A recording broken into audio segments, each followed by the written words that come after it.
जो पाठ मैंने चुना है वो पाया जाता है 2 कुरिन्थियों उसका पहला अध्याय उसके 1 पद से 11 पद तक।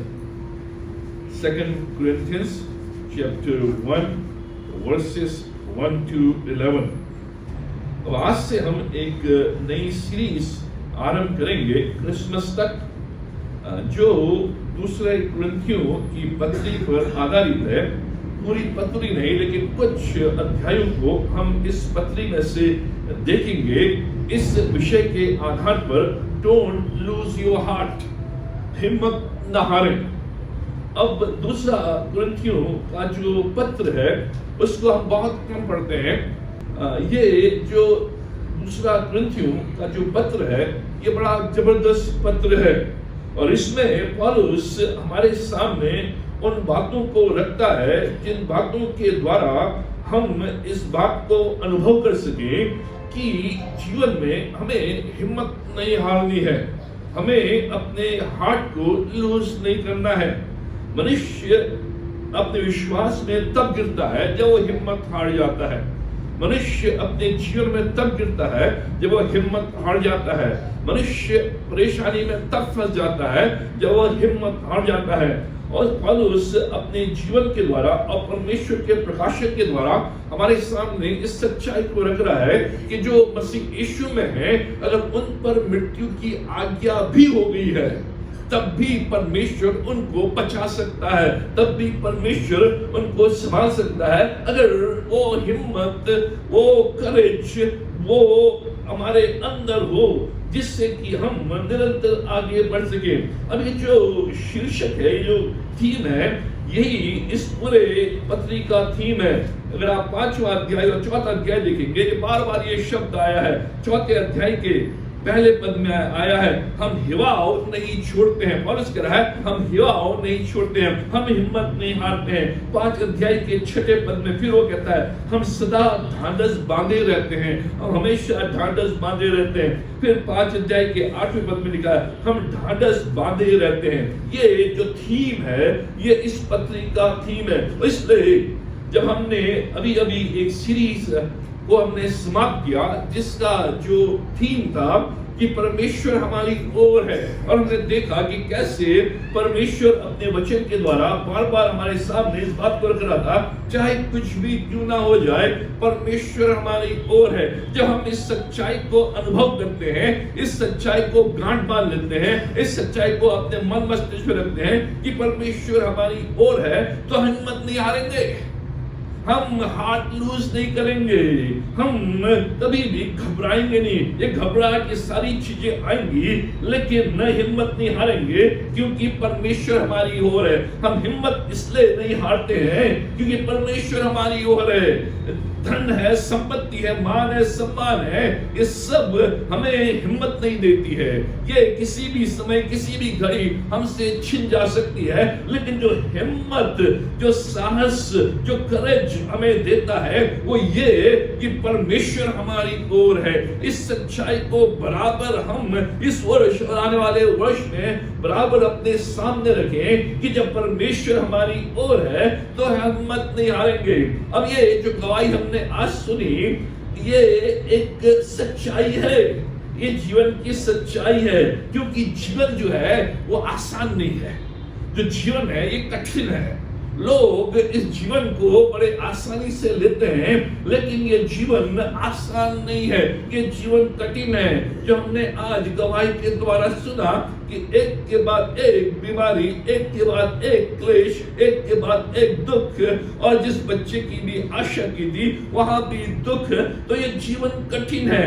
लेकिन कैसे मैं इन कठिन जीवनों में, मैं इन कठिन परिस्थितियों में, इन कठिन हालातों में कैसे मैं बना रह सकता हूँ, कैसे मैं आगे बढ़ सकता हूँ, वो ये कि परमेश्वर जब मेरी ओर है तो मैं हिम्मत नहीं हारूंगा। यही है जो मनुष्य को आगे बुलाती है, और यही है जो परमेश्वर के ऊपर विश्वास के द्वारा हमारे अंदर आता है। परमेश्वर का विश्वास वही हमारे अंदर इस हिम्मत को लेकर आता है। और ये इस जो खंड है जिसको हमने पढ़ा उसके आधार पर हम देखेंगे। Be a student not a victim. जो एक खंड है इस विषय को हमारे सामने रखता है, विद्यार्थी बने न कि पीड़ित। जब भी कठिन परिस्थितियां हमारे जीवन में आती हैं, हम विक्टिम बन जाते हैं, हम पीड़ित बन जाते हैं और हम कहते हैं परमेश्वर हमारे साथ ऐसा क्यों हो रहा है, परमेश्वर तो ऐसा क्यों कर रहा है, परमेश्वर ये चीजें क्यों हो रही हैं। हम एक पीड़ित बन जाते हैं और ये मानवीय स्वभाव है कि हम अपनी पीड़ाओं का बखान करते हैं एक पीड़ित के रूप में और एक पीड़ित बन जाते हैं। लेकिन हम कैसे हिम्मत को बनाए रखेंगे कि परमेश्वर हमारी ओर है और उस दौरान जब ये सारी चीजें हो रही हैं तो हम एक स्टूडेंट के रूप में, एक विद्यार्थी के रूप में हम आगे बढ़ सकते हैं। अब कई चीजें इस पत्री में है, आज इंट्रोडक्शन के रूप में कुछ चीजों को मैं आपके सम्मुख लेकर आऊंगा। बाइबल ये हमारे सामने स्पष्ट रूप में बताती है कि चाहे धर्मी हो चाहे अधर्मी हो, चाहे विश्वासी हो चाहे अविश्वासी हो, जीवन में उतार चढ़ाव रहेंगे, जीवन में संघर्ष रहेंगे, जीवन में पीड़ाएं रहेंगी, जीवन में बीमारियां रहेंगी। लेकिन वही व्यक्ति इनके ऊपर हावी हो सकता है, यही व्यक्ति इनको अपने नीचे कर सकता है जो इस बात पर विश्वास करता है कि परमेश्वर मेरी ओर है। और जब मैं इस बात को विश्वास करता हूं तो ये विश्वास मेरे अंदर हिम्मत को उत्पन्न करता है और ये जो हिम्मत है मुझे आगे बढ़ाती है। यही इस खंड का जो विचार हमारे सामने रखता है पौलुस। पहले कुछ पदों में हम इस दृष्टिकोण को पाते हैं कि जो जीवन के इस दर्द को समझने के लिए मदद करता है, जो जो जो दर्द है, जो पीड़ा है, जो जो संघर्ष है, उसको समझने के लिए मदद करता है। अब जो पहले दो पद है ये अभिवादन है। पौलुस तीमुथियुस के साथ है और वो अनुग्रह और शांति दे रहा है और कह रहा है कि तुम्हें अनुग्रह और शांति मिले।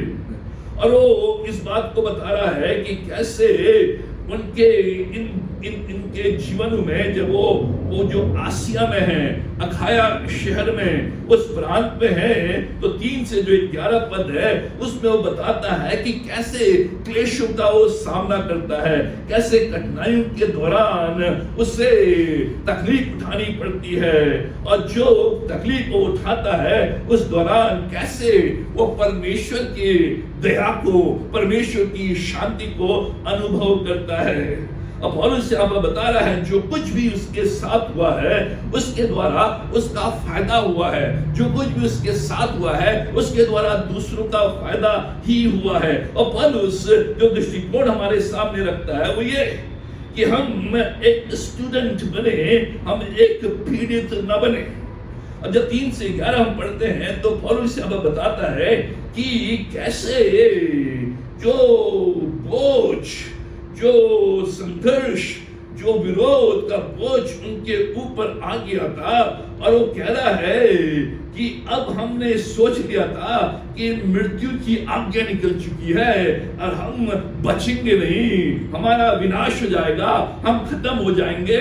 उस समय हमने परमेश्वर पर भरोसा रखा और जो शब्द बार बार पौलुस यहाँ पर बोलता है उस भरोसे के द्वारा परमेश्वर ने उस मृत्यु से, उस क्लेश से, उस बोझ से बचाया। 10वें पद में उसी ने हमें मृत्यु के ऐसे बड़े संकट से बचाया, फिर और बचाएगा और आगे को भी बचाता रहेगा। ये शब्द पौलुस प्रयोग कर रहा है, उसने हमें बचाया, वो हमें बचाएगा और आगे को भी बचाता रहेगा। यह हिम्मत कि जब परमेश्वर का ये वचन, ये सच्चाई कि वो मेरे साथ है, वो मेरी ओर है, तो मुझे बचाता है, वो मुझे बचाएगा और मुझे आगे भी बचाएगा।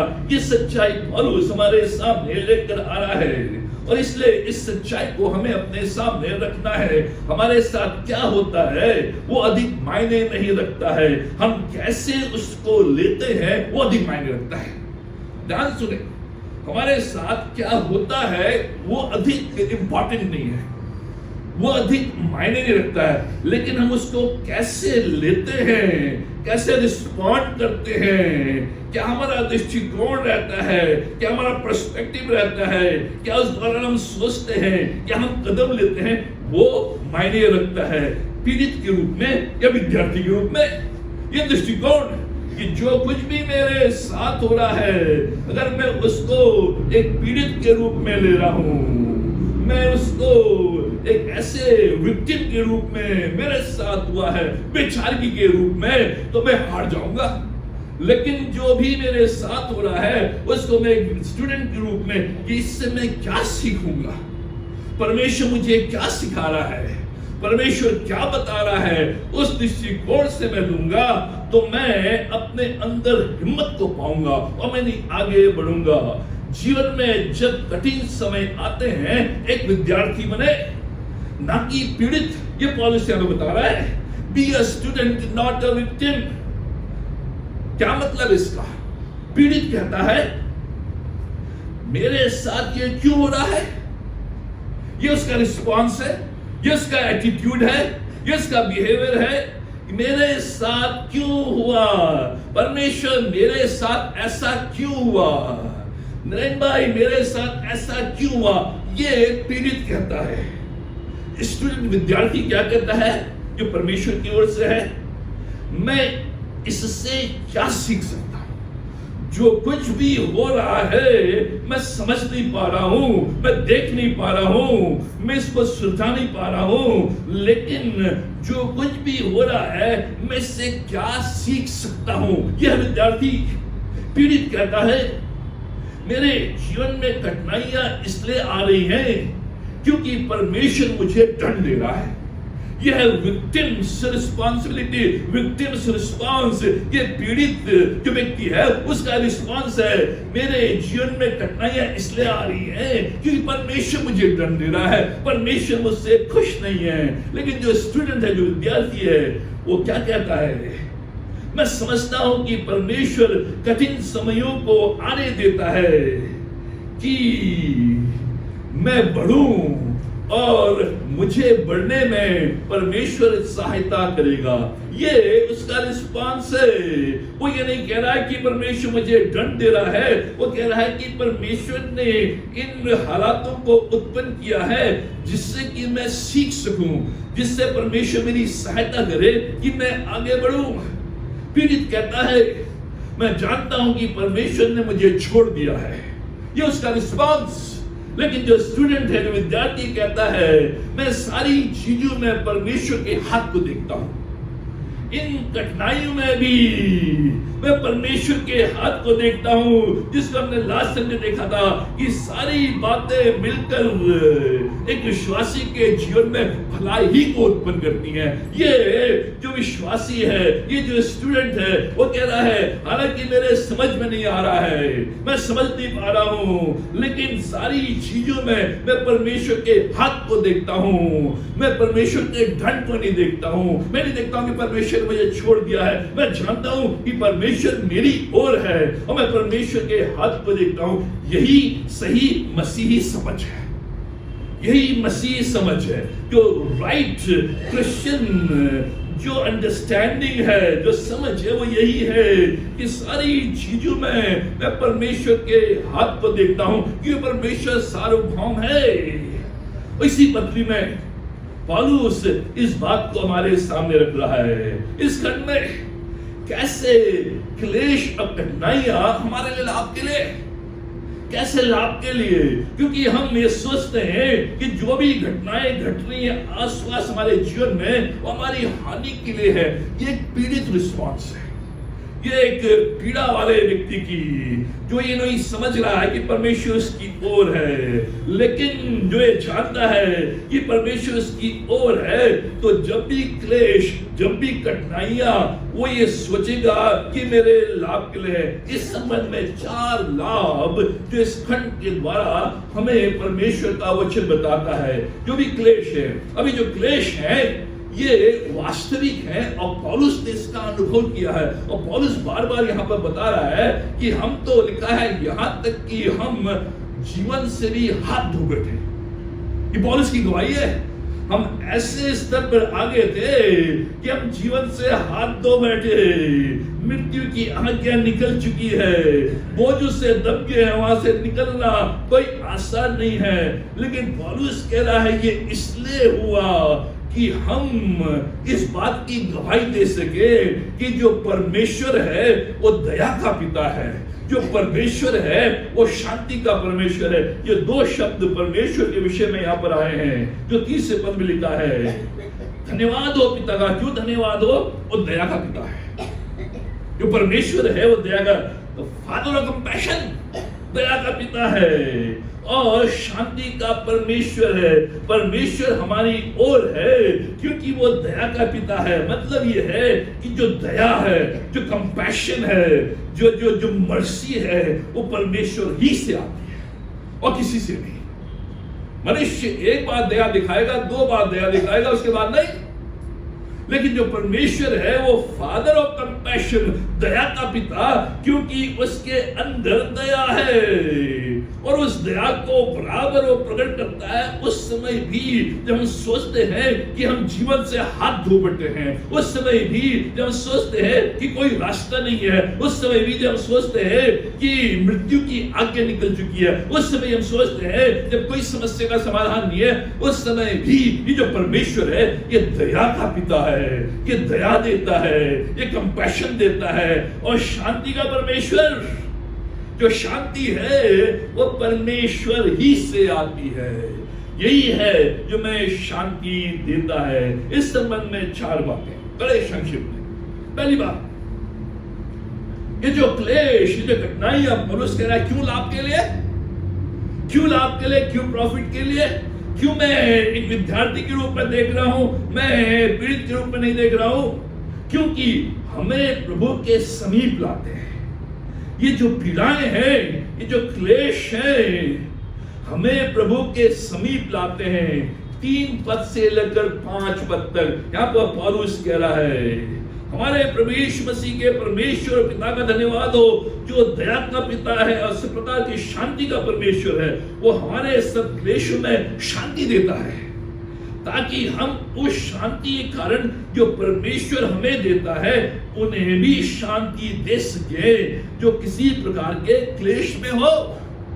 क्या कह रहा पौलुस यहाँ पर? ये जो क्लेश है, ये जो पीड़ाएं हैं, ये हमें प्रभु के समीप लेकर आते हैं, प्रभु के पास लेकर आते हैं, प्रभु की ओर खींचते हैं। अगर मैं विद्यार्थी के रूप में मेरा दृष्टिकोण रहे, स्टूडेंट के रूप में मैं सोचूं, क्योंकि इस दौरान हम परमेश्वर की दया का अनुभव करते हैं, हम परमेश्वर की शांति का अनुभव करते हैं। और जो दया, जो शांति मैंने परमेश्वर की इन क्लेशों के दौरान, इन कठिनाई के द्वारा अनुभव किया है, मैंने जाना है, पहचाना, अनुभव किया है, उस अनुभव को, उस दया को, उस शांति को उन लोगों को दे सकूं जो क्लेशों में होकर जा रहे हैं। ये पौलुस कह रहा है।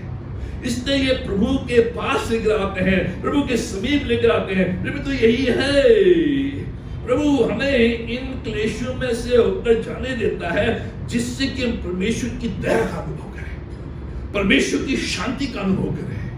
वो शांति जो समझ से परे है। और जब ये शांति, ये दया का अनुभव आप उस दौरान करते हैं और परमेश्वर बचाता है और परमेश्वर बचाएगा और बचाते रहेगा, आप उन लोगों के लिए एक आशीष बनते हो, एक लाभ बनते हो जो उन पीड़ाओं से, उन क्लेशों से, उन कठिनाइयों से होकर जा रहे हैं और समझ नहीं पा रहे हैं कि क्या हो रहा है। उस दौरान आप जो दया का अनुभव करते हैं, उस दया को उनके साथ बांटते हैं। आप जो परमेश्वर की शांति का अनुभव करते हैं, उस शांति को उनके साथ बांटते हैं। यही है जीवन। क्योंकि हम उस समय कहते हैं हमने हिम्मत नहीं हारी। क्यों हिम्मत नहीं हारी? क्योंकि उसकी दया हमारे ऊपर, उसकी शांति हमारे ऊपर। ये परमेश्वर का वचन हमारे जीवन के लिए एक ही ईश्वरीय उद्देश्य है, ये कि हम परमेश्वर से आरंभ करते हैं। और जो परमेश्वर है वो दया का पिता है, फादर ऑफ कंपैशन। जैसे एक पिता अपने छोटे बच्चे को रात भर गोदी में बैठा कर रखता है और उसे सुलाने की कोशिश करता है। खुद वो बेचैन है, खुद वो नींद नहीं ले रहा है, खुद कठिनाई में है, लेकिन उस बच्चे को रात भर अपने हाथों में, अपने गोद में रखता है, जिससे कि उसे शांति मिले, उसे तसल्ली मिले, वो सो सके। और वो पिता की जो दया का अनुभव है वो बच्चा करता है। जब हम जो शारीरिक पिता हैं अपने बच्चों को जब वो रोते हैं, जब वो कराते हैं, जो पीड़ा में हैं, उनको हम अपने दया के हाथों में रखते हैं, उनको हम लोरी सुनाकर शांति और आनंद देते हैं। तो जो हमारा परफेक्ट पिता है जो स्वर्ग में है, वो कहीं अधिक हमारे लिए करता है। इस सच्चाई को हमें जानना है।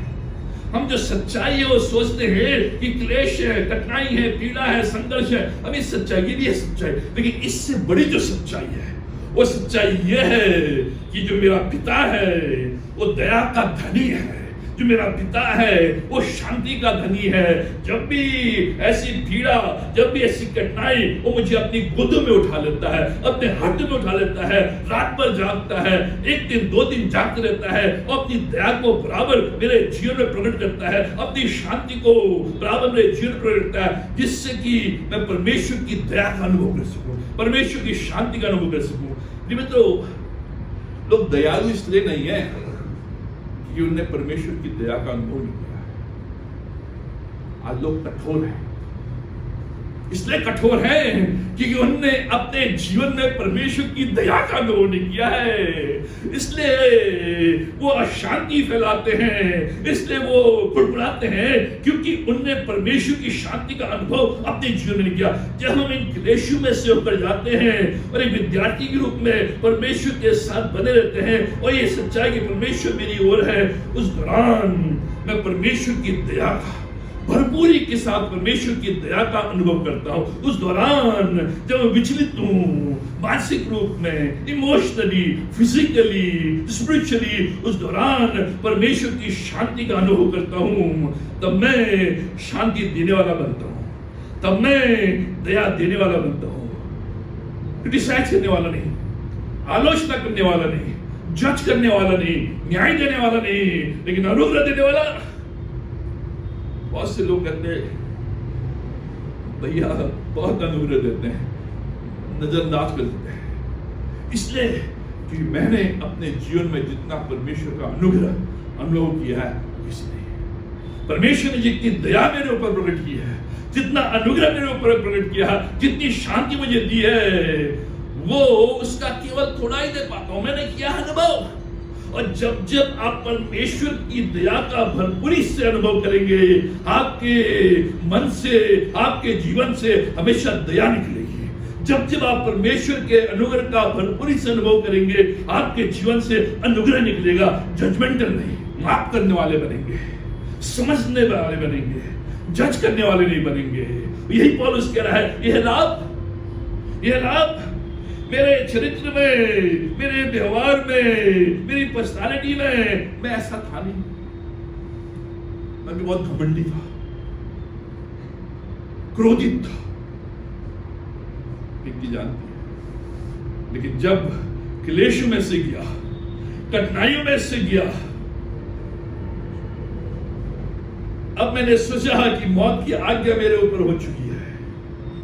उस दौरान है जो परमेश्वर ने अपनी दया, उस दौरान है परमेश्वर ने अपना अनुग्रह, उस दौरान है परमेश्वर ने अपनी शांति मुझे दी। उसके द्वारा मेरे व्यक्तित्व को बदला, मेरे व्यवहार को बदला, मेरे जीवन को बदला।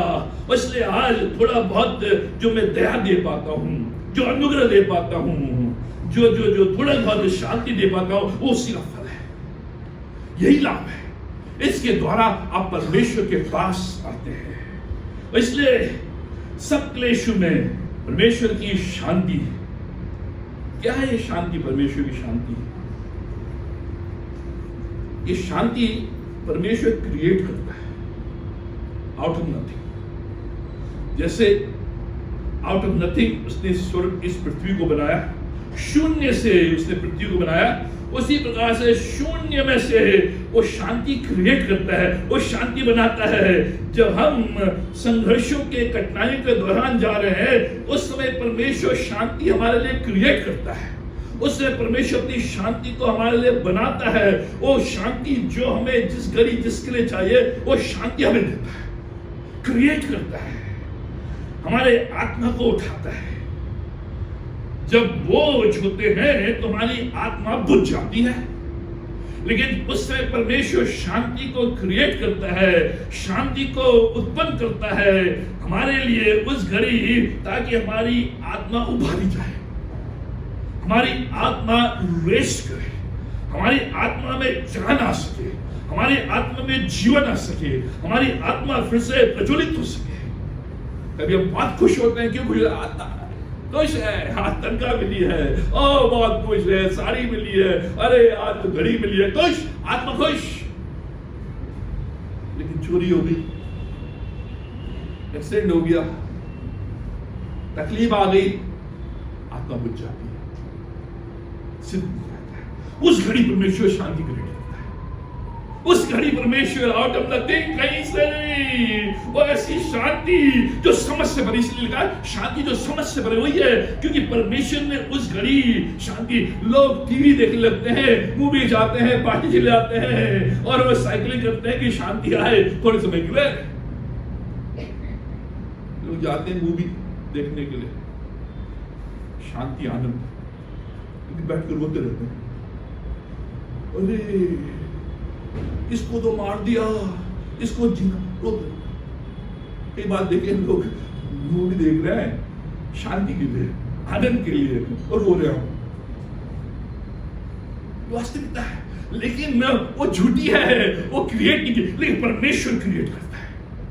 ये अनुभव करें, जिस घड़ी जिस दौरान आप देख रहे हैं विचलित हैं, अशांत हैं, और लग रहा संभव है, उस घड़ी परमेश्वर ऐसी शांति उपज करता है जो हमारी आत्मा को उभारती है।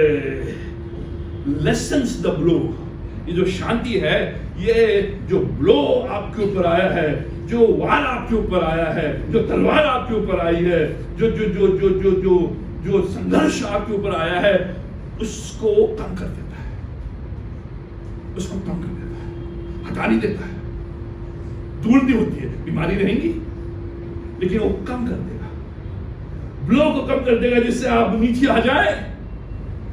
ब्लो को कम कर देता है, और आपको उस दौरान ऐसा बना देता है कि आप सोचते हैं कि सब कुछ, यही पौलुस कह रहा है, जब मृत्यु की आज्ञा निकल चुकी थी, हमने अपने ऊपर भरोसा नहीं, लेकिन परमेश्वर पर भरोसा रखा, और वो बचाता है, वो बचाएगा और बचाता रहेगा। यह है जो जो जो जो शब्द जिनको लिखा है, परमेश्वर बचाता है, उसने बचाया, बचाएगा और बचाता रहेगा। ये शांति, ये परमेश्वर क्रिएट करता है। इसका मतलब है कि जब मैं बीमार हूं, वो मेरे पास है। जब मैं बीमार हूं, वो मेरे पास है। उसका टच, उसकी शांति, उसका हाथ मेरे ऊपर है। इसका मतलब है, जब लोग मुझसे घृणा करते हैं, मेरा तिरस्कार करते हैं, बुरा भला बोलते हैं, उस समय परमेश्वर मेरे साथ खड़ा है। उस समय परमेश्वर मेरे साथ खड़ा है। परमेश्वर हमारी हो, ये हिम्मत है। जब लोग तिरस्कार कर रहे हैं, बुरा भला बोल रहे हैं, घृणा कर रहे हैं, उस समय परमेश्वर मेरे साथ खड़ा है। ये इसका मतलब, उसकी दया, उसकी शांति। जब मेरा पैसा खत्म हो गया है, वो मेरे साथ निर्धनता में है, उस गरीबी अवस्था में है।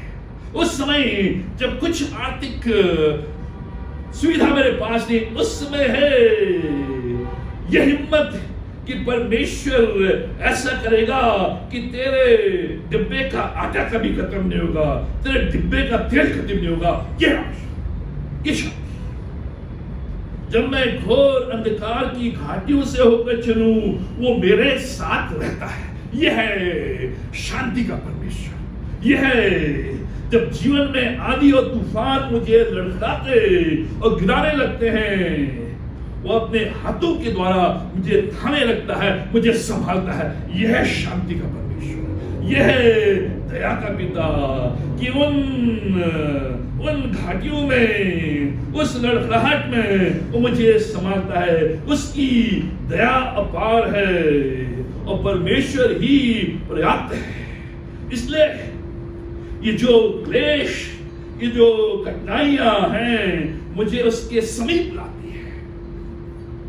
इसलिए ये मेरे लिए आशीष बनती है, क्योंकि मैं उन क्लेशों का, उन संघर्षों का मैं सामना कर सकता हूं, उनको हैंडल कर सकता हूं। परमेश्वर ये सामर्थ्य अपनी दया, अपनी शांति के द्वारा देता है कि जो भी आपके जीवन में हो रहा है उसको आप हैंडल कर सके, उसको अपने कंट्रोल में रह सके, उसको नियंत्रण कर सके, जिससे कि आगे बढ़े। इसलिए जो क्लेश है, पौलुस कह रहा है, जो कठिनाइयां हैं, ये बर्डन नहीं, ये ब्लेसिंग्स है, ये बोझ नहीं, ये आशीष है।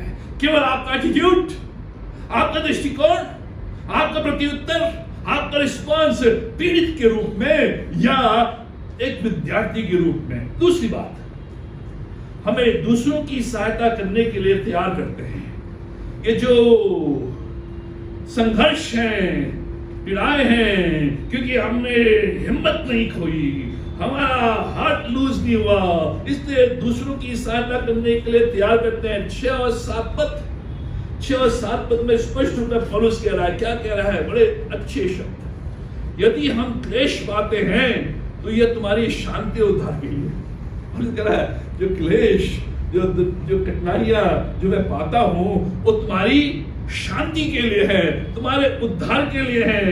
यदि शांति भी पाते हैं तो ये शांति तुम्हारे लिए है, जिसके प्रभाव से तुम धीरज के साथ उन क्लेशों को सह लेते हो जिन्हें हम भी सहते हैं।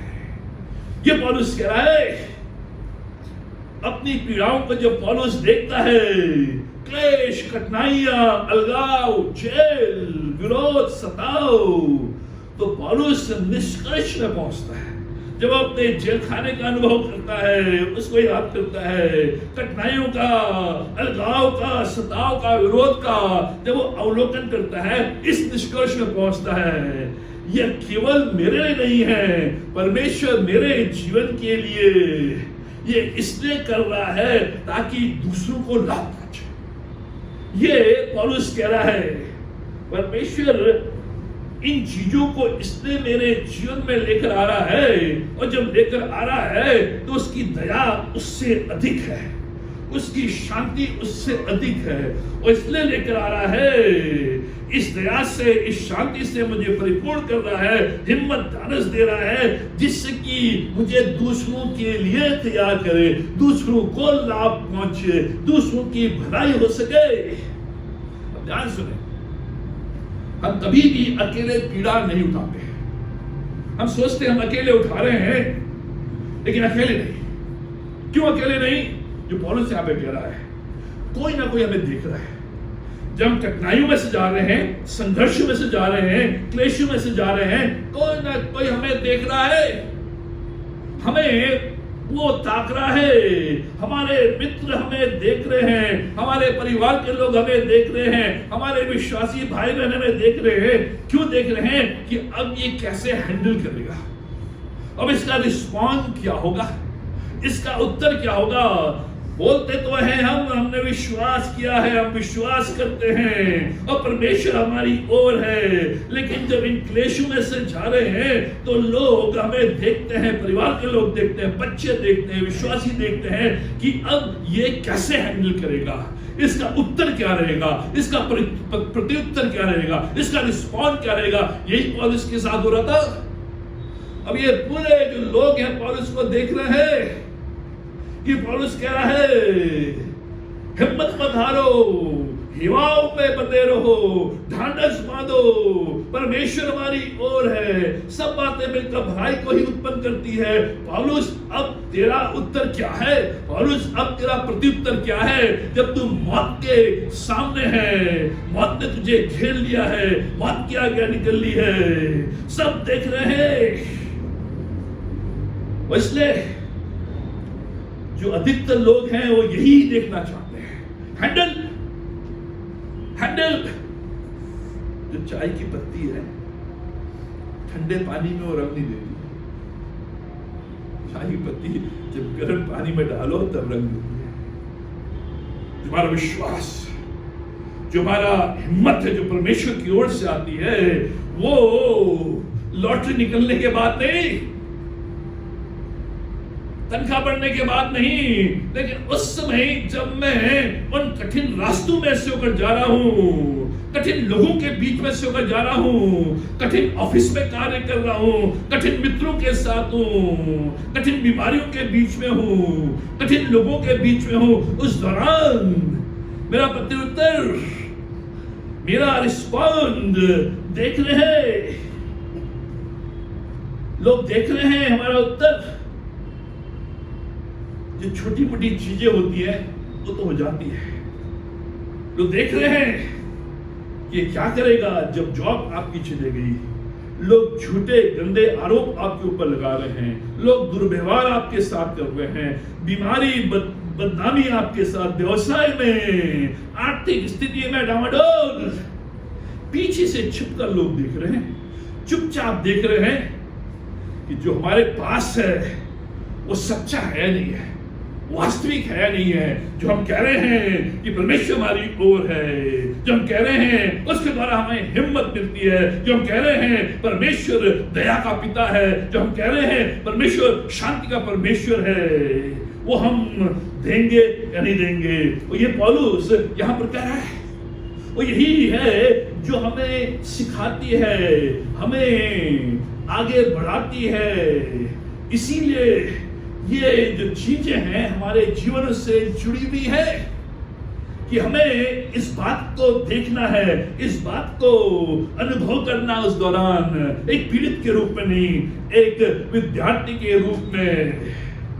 चाहे कैसी भी परिस्थिति क्यों ना हो, परमेश्वर हमें कठिन परिस्थितियों से लेकर जाता है ताकि हमें तोड़े, हमारे व्यवहार को ठीक करे, हमारी सोच को सही करे, हमारे मन को मुलायम करे, ताकि जो पीड़ित आत्मा है, जो पीड़ित वाली आत्मा है, वो यीशु के नाम से सुधर सके और हम समझ सकें, मार्गदर्शन प्राप्त कर सकें, वहां से बाहर निकल सकें और दूसरों का मार्गदर्शन कर सकें। परमेश्वर तोड़ता है, परमेश्वर तोड़ता है। मुझे तोड़ा और तोड़ता कब है? जब वो हमें वहां से ले जाता है, तब तक हम नहीं टूटते। और इसलिए परमेश्वर का वचन कह रहा है, ये इसलिए कि मेरे व्यवहार को वो ठीक करे, मेरी सोच को ठीक करे, मेरे पूरे व्यक्तित्व को ठीक करे, जिससे कि मैं दूसरों की सहायता कर सकूं। लोग कहते हैं कि प्रभु यीशु मसीह तो कभी परीक्षा में नहीं गिरा, तो कैसे सहायता कर सकता है? इसीलिए कर सकता, अगर मैं परीक्षा में गिर गया हूं तो मेरे पास तो उपाय है ही नहीं बताने के लिए कि मैं गिर गया। मतलब उपाय नहीं है कि भाई मैं ऐसे समय में गिर गया हूं, लेकिन यीशु मसीह गिरा नहीं, इसलिए वो बताता है इसलिए मैं नहीं गिरा। ये सिद्धांत थे, ये बातें थी जिसके द्वारा परीक्षाएं आए, मैं गिरा नहीं, मैंने इनका पालन किया। लेकिन अगर वो गिर जाता तो आज हमारी सहायता नहीं कर पाता। वही पौलुस कह रहा है यहाँ पर, अगर मैं उस दौरान गिर जाता, उस दौरान भटक जाता और विश्वास छोड़ देता, तो आज ये कुरिन्थुस की कलीसिया मजबूत नहीं होती। परमेश्वर मार्गदर्शन करता है। चक पोल्सन एक बहुत बड़े परमेश्वर के दास रहे अमेरिका में।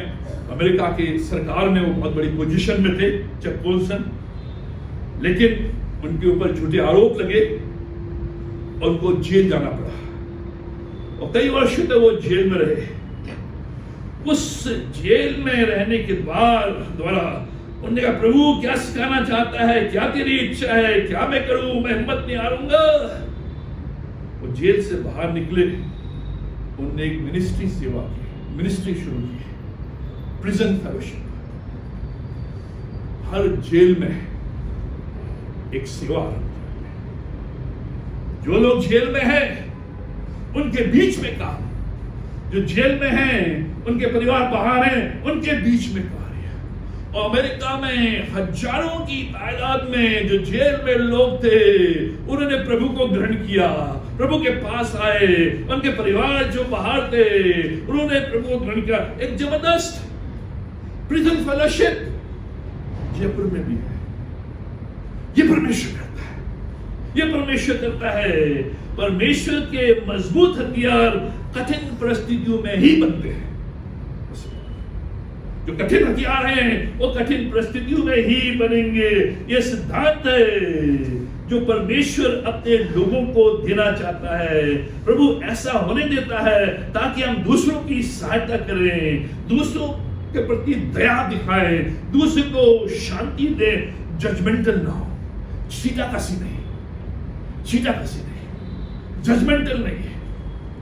अरे ये तो मांग बढ़ती है, अरे ये तो ऐसा पहनती है, अरे ये तो ऐसा, जजमेंटल नहीं। अगर आपने प्रभु की दया का अनुभव नहीं किया है, आप जजमेंटल होंगे और प्रभु नहीं चाहता। जब प्रभु हमें नहीं बोलता है, वो हमें अपनी दया में, अपने प्रेम में रखता है, तो कैसे? तीसरा लाभ, हमें सब प्रकार की निर्भरता से खाली करता है। परमेश्वर इन कठिनाइयों को क्यों लेकर आता है? पौलुस कह रहा है हमें सब प्रकार की निर्भरता से खाली करता है। 8 से 10 पद में, जो 9वां पद है उसमें स्पष्ट रूप में लिखा है कि जो हमारे सामर्थ्य से बाहर था, जो बोझ हमारे सामर्थ्य से बाहर था, 8वां पद, यहां तक कि हम जीवन से भी हाथ धो बैठे थे, वरन हमने अपने मन में समझ लिया था कि हम पर मृत्यु की आज्ञा हो चुकी है, ताकि हम अपना भरोसा ना रखें, वरन परमेश्वर का जो मरे हो वो जिलाता है। हमें सब प्रकार की निर्भरता से खाली करता है। पौलुस कह रहा है कि ऐसा क्षण आ गया था कि हम अब समझ गए कि जो भरोसा हमारा अपने ऊपर था, अपने ज्ञान के ऊपर था, अपनी समझ के ऊपर था, अपनी समझ के ऊपर था, अपने लोगों के ऊपर था, वो सब चला गया। अब केवल जो भरोसा है वो परमेश्वर के ऊपर है। क्या कठिनाई थी, क्या परेशानी थी, हम नहीं जानते, लेकिन आसिया में जो अभी मॉडर्न टर्की है, वहां पर वो है। अधिक विरोध था, शारीरिक बीमारी थी, जो मसीह अगुए थे वो भी उसका विरोध कर रहे थे। उसको रोग से ग्रस्त हो गया था। पौलुस सोच रहा था शायद जान भी चली जाएगी, लेकिन क्या है, वो कह रहा है कि तुमने प्रार्थना की, हमने प्रार्थना की, हमारा जो भरोसा है वो प्रार्थना के ऊपर है। तुमने की, हमने की, उसने परमेश्वर ने हमें यहां से निकाला है। एक महत्वपूर्ण सिद्धांत, कठिन समय आते हैं हमें सिखाने के लिए कि हमें अपने ऊपर भरोसा नहीं रखना है। इसलिए आते हैं कि हमें अपने ऊपर भरोसा नहीं रखना है। परमेश्वर, अगर मैं अपने ऊपर भरोसा रखूंगा तो मैं गिरूंगा, मेरा भरोसा एकदम से बदल जाएगा, टूट जाएगा और मैं हिम्मत खो दूंगा। लेकिन अगर मेरा भरोसा तेरे ऊपर है तो मेरा हिम्मत, मेरी साहस, मेरा करज बना रहेगा। इसलिए परमेश्वर लाता है। जीवन में जो साधारण समस्याएं आती हैं उनका तो हम समाधान कर लेते हैं, जो भी साधारण समस्याएं हैं उनका समाधान कर लेते हैं। जैसे जो बॉस आपका है वो मूडी है, उसको भी समाधान आप कर लेंगे। जो भी आपको बीमारी, फ्लू आ गया है या फीवर आ गया है या कोल्ड या कफ आ गया है, उसका समाधान कर लेंगे। जो भी ऐसी कोई तकलीफ, परेशानी जो साधारण आ जाए उसको हैंडल कर सकते हैं। लेकिन जब समस्याएं, घटनाएं ऐसी होती है जो समझ में नहीं आती है, जैसे गीता बहन ने गवाही दी, जब समझ में नहीं आती, विशाल होती हैं, हमें घुटनों में वश कर देती हैं, चारू खाने छित कर देती हैं, उस समय देखते हैं सारे मानवीय रास्ते बंद है। सबने अपना हाथ हमसे उठा लिया है, अपनी पीठ फेर ली है। केवल एक ही रास्ता उस समय, प्रभु का रास्ता, वही आशा, वही है हमारी आशा। ये प्रभु होने देता है कि जब सारी चीजें विफल हो रही हैं, प्रभु कहता है तेरा ध्यान मेरे ऊपर है, तेरा विश्वास मेरे ऊपर, तेरी आंखें मेरे ऊपर, मैं हूं जो तुझे संभालूंगा, मैं हूं जो तुझे आगे बढ़ाऊंगा, मैं हूं तुझे बचाऊंगा। चौथा और अंतिम लाभ, हम प्रार्थना की वास्तविक सामर्थ्य को जान पाते हैं। 11 पद, जब ये क्लेश कठिनाइयां, उस समय हम प्रार्थना की वास्तविक सामर्थ्य को जान पाते हैं। जो 11वें पद में लिखा है, तुम भी मिलकर प्रार्थना के द्वारा हमारी सहायता करोगे कि जो वरदान बहुतों के द्वारा हमें मिला, उसके कारण बहुत लोग हमारी ओर से धन्यवाद करें। क्या मिला पौलुस को? पूरे लोगों की प्रार्थना के दौरान क्या वरदान मिला? परमेश्वर की दया। क्या वरदान मिला? परमेश्वर की शांति। अब ये जो परमेश्वर की शांति जो प्रार्थना के द्वारा मुझे मिली है, ये जो परमेश्वर की दया अपरंपार पर प्रार्थना के द्वारा मिली है, अब हम दूसरों को दे सकें जिससे वो भी धन्यवाद कर सकें। ये पौलुस कह रहा है कि हम सब मिलकर एक साथ बोझ उठाते हैं। अब यहाँ पर पौलुस इस बात को कह रहा है कि जो प्रार्थना की सामर्थ्य वास्तविक है, जिसको हम हल्के में लेते हैं, लेकिन यही जो सामर्थ्य है जो पत्थर को उस कब्र से लुढ़का देती है, यही वो सामर्थ्य है जो यीशु मसीह के वस्त्र को छूते ही उसके शरीर का जो लहू है वो लहू गिरना बंद हो जाता है। ये प्रार्थना की वो सामर्थ्य है जो मेरे बुझे हुए आत्मा को फिर से उत्तेजित कर देती है, फिर से आशा विश्वास में भर देती है, हिम्मत देती है। ये वही प्रार्थना है, इसकी जो सामर्थ्य है, जो हन्ना गिड़गिड़ाकर उस भवन में रो रही थी, आंखों के आंसू थे और उस व्याकुल मन के साथ, उस निराशा हृदय के साथ, लेकिन लिखा है जैसे कि वो प्रार्थना करके उठी, उसने अपने आंखों के आंसू पोंछे, उसने अपना मुंह धोया, उसके बाद उसका मन कभी उदास नहीं हुआ, उसके चेहरे में कभी उदासी नहीं। ये वास्तविकता है, ये प्रार्थना की सामर्थ। इसलिए हम हर महीने जो है प्रार्थना को यहाँ पर कर रहे हैं कलीसिया रूप में। ये पौलुस कह रहा है ये जो प्रार्थना है ये जीवन को बचाती है। हमारे लिए अक्सर ये जो प्रार्थना है ये आखिरी हथियार है, लेकिन पौलुस कह रहा है जो प्रार्थना हो हमारा प्रथम हथियार हो, आखिरी नहीं, प्रथम हथियार। यही है जो सामर्थ और शक्ति को प्रार्थना के द्वारा है, स्वर्ग से सामर्थ मिल सकती है, ताकि जो पृथ्वी के ऊपर जो क्लेश हैं, जो कठिनाइयां हैं, उनको हम जीत सकें। पौलुस कह रहा है जब हमारा समय हम पर मृत्यु की आज्ञा हो चुकी थी, तुमने प्रार्थना की और परमेश्वर ने हमें छुड़ाया। यह प्रार्थना, इसलिए एक दूसरे के लिए प्रार्थना, प्रार्थना की शक्ति, प्रार्थना में सामर्थ्य। मैंने किया 8 जनवरी 1999, 26 साल पहले, 1999, 8 जनवरी 1999, बाय कार यहां से झांसी इलाहाबाद जा रहे थे। मनीष, रंजीत मैती और अनिल जेकब और मैं 4 थे। रात को निकले, यहीं से निकले थे, तो पीछे वाली सीट में जैसे आगरा के पास पहुंचे, मनीष ड्राइव कर रहे थे, सो गए तो गाड़ी पूरी की पूरी ट्रक के नीचे घुस गई और जिस साइड में बैठा था वही घुस गई। जब मैंने आंखें खोली, मनीष डेड, ये दोनों लहूलुहान और मेरे शरीर में एक भी खरोंच नहीं। 2 दिन के बाद मेरे पास अमेरिका से फोन आया। एक लेडी और उनके हस्बैंड, हमारे मित्र, दोनों पेरिस हॉलीडे के लिए आए थे, छुट्टी मनाने के लिए।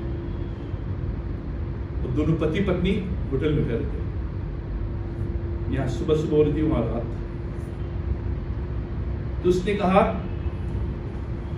कि प्रभु ने उसे उठा लिया, उठ नरेन के लिए प्रार्थना कर,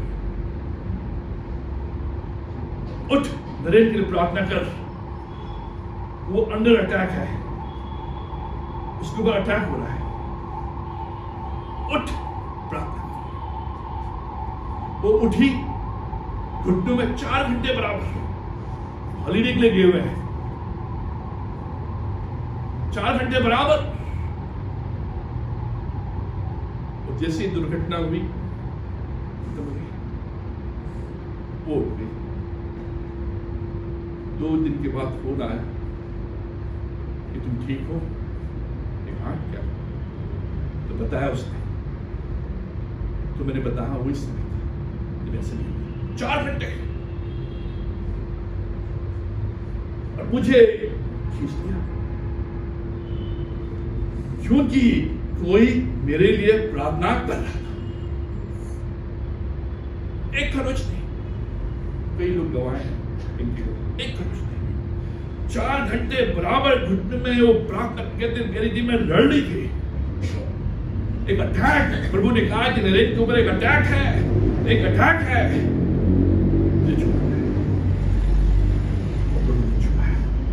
यही पौलुस कह रहा है, हम प्रार्थना की वास्तविक सामर्थ्य को जान पाते हैं जब हम इन कठिनाइयों में से, क्लेशों में से होकर जाते हैं। उस समय जब हम प्रार्थना करते हैं, कोई हमारे लिए प्रार्थना करता है, हम दूसरे के लिए प्रार्थना करते हैं, उस प्रार्थना के द्वारा परमेश्वर उस मृत्यु में से हमें छुड़ा देता है। लिखा है, हमने तो जान लिया था कि हम पर मृत्यु की आज्ञा हो चुकी है। ये पौलुस कह रहा है, हो चुकी थी, मेरे ऊपर भी हो चुकी थी, हो चुकी कि जिस साइड में बैठा था उसी साइड सब ये कह रहे थे कि आपको बढ़ना चाहिए था सर, आपकी जिंदगी मुझे मालूम ही नहीं। वो यह प्रार्थना कर सकते, इसलिए कलीसिया में हम प्रार्थना करते एक दूसरे के लिए। इसलिए कि प्रार्थना जब हम करते हैं, उसके द्वारा परमेश्वर बीमारी से छुड़ाता है, दुर्घटना से छुड़ाता है, मौत से छुड़ाता है। और ये जो क्लेश हैं, यही हमें बताते हैं कि वास्तविक रूप में प्रार्थना की क्या सामर्थ्य है। परमेश्वर ने दूसरों की प्रार्थना को सुनकर जीवन की यात्रा में बढ़ने दिया। ये पौलुस कह रहा है, हमारी प्रार्थनाएं महत्वपूर्ण है, चाहे 1 सेंटेंस की हो, 2 सेंटेंस की हो। हम प्रार्थनाएं, हम कई बार खुश होते हैं लोगों के लिए, हाँ इसको दुख हो रहा है, इसको परेशानी हो रही है, बहुत अच्छा है, इसके काम नहीं बन रहे हैं, ये हमारी विचारधारा रहती है। एक परमेश्वर नहीं, इस विचारधारा का मतलब जब भी कोई परेशानी में है, तकलीफ में है, बीमारी में है, दुख में है, खुश नहीं हो रहा है, आनंद नहीं मनाना है, लेकिन घुटनों में आकर उसके लिए प्रार्थना करनी है। यही परमेश्वर कह रहा है कि तेरे लिए भी प्रार्थना की गई थी, उस प्रार्थना के द्वारा तू जीवित हुआ। तेरे लिए प्रार्थना की गई थी, उस प्रार्थना के द्वारा तूने चंगाई पाई। तेरे लिए प्रार्थना की गई थी, उस प्रार्थना के द्वारा तूने जॉब पाई। तेरे लिए प्रार्थना की गई थी, उस प्रार्थना के द्वारा तेरा परिवार एक हुआ।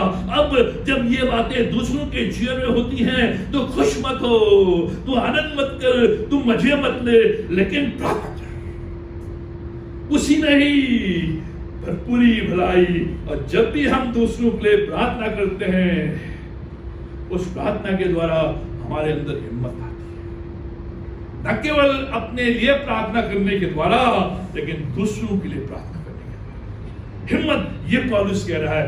आज परमेश्वर हमसे यही कहना चाहता है कि हम इस दौरान परमेश्वर की दया का अपरंपार अनुभव करें, इस दौरान परमेश्वर की शांति का अपरंपार अनुभव करें, जिससे कि जब भी कोई व्यक्ति, परिवार विशेष इन बातों में से होकर जा रहा है, आप उस दया को उनके ऊपर उंडेल सके, उस शांति को उनके ऊपर उंडेल सके, उस प्रार्थना को जो प्रार्थना आपके लिए की गई थी उनके लिए कर सके, जिससे कि उनके जीवन में भी हिम्मत, उससे अधिक आपके जीवन में हिम्मत।